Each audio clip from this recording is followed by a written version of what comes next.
13 मार्च का दिन शेयर बाजार में हाहाकार हुआ। सारे सेक्टर एक सिरे से टूट गए।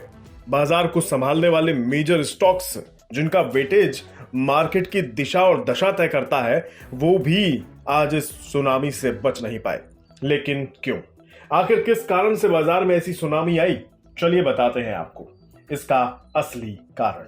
महादेव ऐप स्कैम तो आपने सुना होगा, याद होगा ये आपको, हमने भी चलाई थी खबर।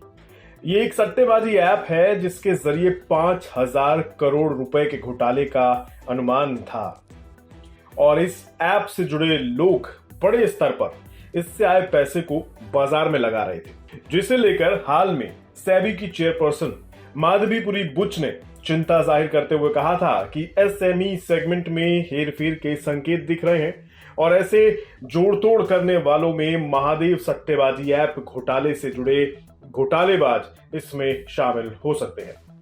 जानकारी के लिए आपको बता दें, जनवरी 2024 में स्मॉल कैप स्कीम की असेट अंडर मैनेजमेंट यानी AUM रिकॉर्ड 2.48 लाख करोड़ रुपए तक पहुंच गई थी। ईटी की रिपोर्ट कहती है कि 4 स्मॉल कैप फंड ने पिछले साल 65% से ज्यादा का रिटर्न दिया, जबकि 15 मिड कैप म्यूचुअल फंड्स ने 50% से या उससे भी ज्यादा का रिटर्न दिया है। अब कुछ लोग इस तरह के रिटर्न को देखकर इसे बबल का नाम दे रहे हैं। क्यों?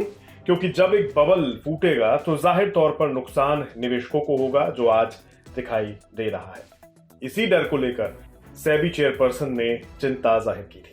वैसे इसके अलावा भी कुछ कारण हैं बाजार में भारी बिकवाली के पीछे, जैसे अमेरिकी महंगाई के आंकड़े उम्मीद के मुताबिक नहीं हुए, जिसका असर बाजार पर देखने को मिला।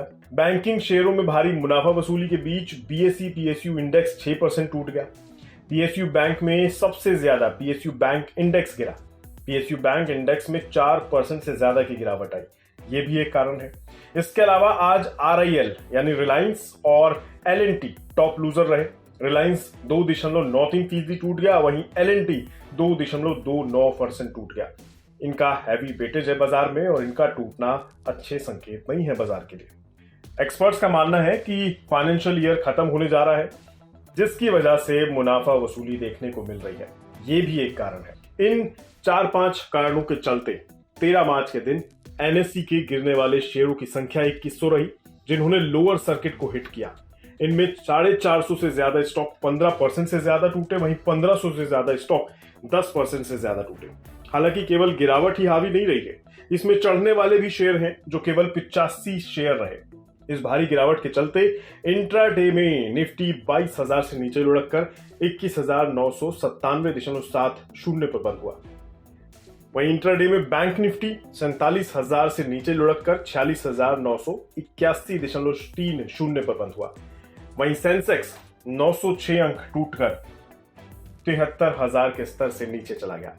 कुल मिलाकर मिड कैप स्मॉल कैप शेयरों की अच्छी खासी धुलाई हो गई है और वो बबल कह सकते हैं कि लगभग फट सा गया है, जिसके चलते निफ्टी मिड कैप इंडेक्स 25 जनवरी 2024 के बाद सबसे निचले स्तर पर आ गया है। वहीं निफ्टी स्मॉल कैप 100 इंडेक्स 22 दिसंबर 2023 के बाद सबसे निचले स्तर पर आ गया है। आपका इस पर क्या कहना है, कमेंट बॉक्स में बताएं। बिस्तक आपके लिए लाया है प्रीमियम मेंबरशिप प्रोग्राम, जहां आपको मिलेंगे कई सारे फायदे, जिनमें मार्केट न्यूज़लेटर, लाइव चैट पर आपके सवालों के सबसे पहले जवाब, मार्केट आउटलुक, वीकेंड पर मार्केट स्कैन, एंकर्स के साथ चैट और भी बहुत कुछ। इस प्रीमियम सब्सक्रिप्शन में 3 तरह के प्लान्स हैं, सिल्वर, गोल्ड और प्लैटिनम, जिनकी शुरुआत मात्र 159 रुपए महीने से होती है। इससे जुड़ना भी बेहद आसान है। बिस्तक के YouTube चैनल पर जाएं, ज्वाइन बटन पर क्लिक करें और अपना प्लान सिलेक्ट करें। बस बन गए आप हमारे प्रीमियम मेंबर।